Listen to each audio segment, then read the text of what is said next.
Corporal Harter, United States Army.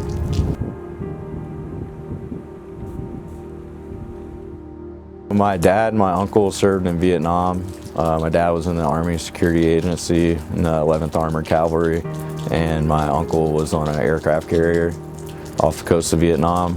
One of my first memories as a kid was playing in a big G.I. Joe tent that my dad got me when I was a toddler. And then growing up hearing stories from Vietnam from my dad and my uncle, it's just something that I was always very interested in, always wanted to experience for myself. Growing up, I loved watching the History Channel or Discovery Channel rather than cartoons. I always wanted to be a combat engineer. You see the movies of D-Day and guys going up and breaching obstacles, and hearing stories from my dad of Vietnam.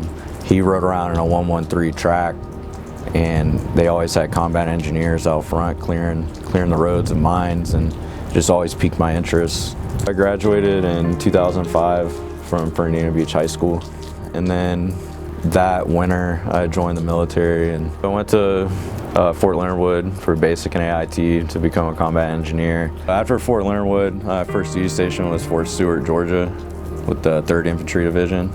I actually had orders to go to airborne school in Vicenza, Italy, and I turned the airborne orders down because basically all the guys from my platoon and basic and AIT were going to Fort Stewart, and I wanted to stay with them, and we ended up actually all being in the same platoon and squad and everything.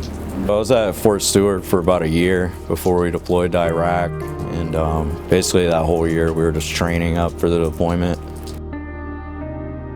So I deployed in May 2007 to Arab Jabour, which is just south of Baghdad. But when we got there to Arab Jabour, at the time it was basically where they were making all the suicide car bombs and driving them up into Baghdad.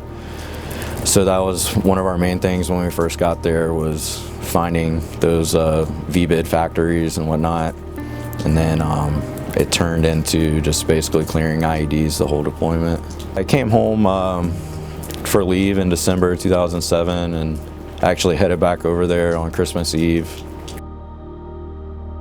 In January 2008 was the big start of operation for 3rd ID, and the first day of the operation we were going out and clearing IEDs, and there was this one spot that we knew there was an IED there. We couldn't find it.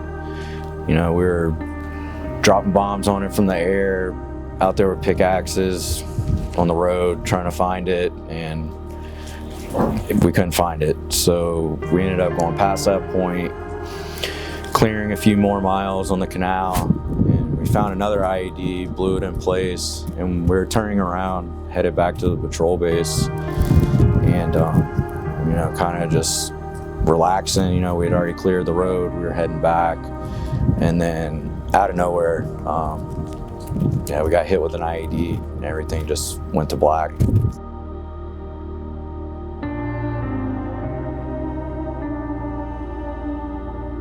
I woke up probably 30 minutes after the blast, and the vehicle was rolled over on the passenger side where I was sitting, and I just remember waking up and choking on blood.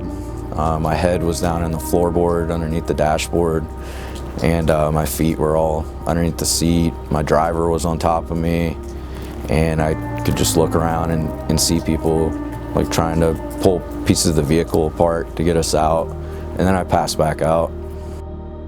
Then I woke up again probably 30 minutes after I initially woke up, and as they were cutting all my clothes off of me on a litter, and I just remember looking around, seeing what I could see, and then just screaming in the most excruciating pain that I've ever been in. And then I remember looking around, asking about my guys. My driver's okay, the platoon medic that was in MRAP with us, he was okay. But then I didn't see my gunner, so I started asking about him, and everybody's telling me he's fine, and then I heard them call up the 9 line and to say that he was KIA, and it kind of broke me there for a second, and I was pretty upset. And then next thing you know, they hit me with the morphine and everything kind of started fading. They medevaced me to the cache in Baghdad, and me and my driver and the medic came as well just to get checked out. And we were there for about a day, and then they flew me on to Balad. I was there for like the night, and then that next morning they put me on a plane to Germany. I was in Germany for about a day and a half, and then another plane ride to Andrews Air Force Base, and then on to Walter Reed. I took some shrapnel to the neck and face, fractured my nose, my orbital sockets in my eyes, traumatic brain injury, tore some ligaments in my hips and my back. I have like back problems now. But the main injury was my heel. Shattered my heel and had an open fracture of my calcaneus, and also broke my talus and some other bones down there. I was at Walter Reed for just about exactly 2 years. And while I was there, it was basically just surgeries the whole time. I think I had like 12 surgeries in those 2 years, and then a bunch of rehab. In 2010, I ended up being medically retired from the Army.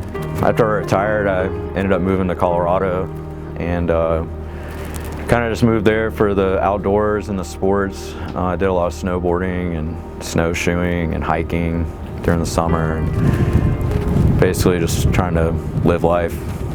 In 2017, one of my buddies from the old Walter Reed on Ward 57, double amputee, he ended up needing a non-medical attendant to go to Walter Reed, and he lived down the road from me in Colorado. So I said, hey, I'll drive out to Walter Reed with you. And while I was there, I ended up getting reintroduced to the doctor that did most of my surgeries prior, and he was like, hey, let me evaluate your foot.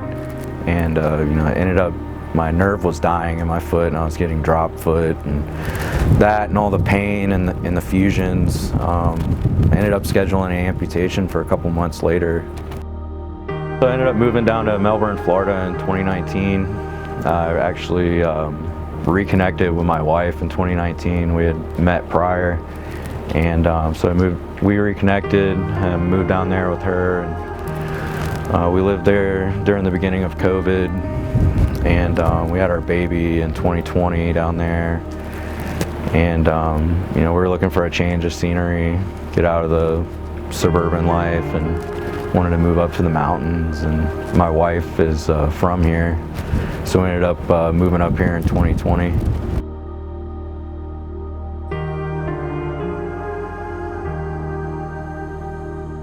I never thought in a million years I'd get chosen for a build like this, and it's going to be really great for my family because it takes that burden off of having to buy a house and have a mortgage and all that. And the current home that I live in now is just not fit for a wheelchair. I can't get in my bathroom. I can barely get in my bedroom.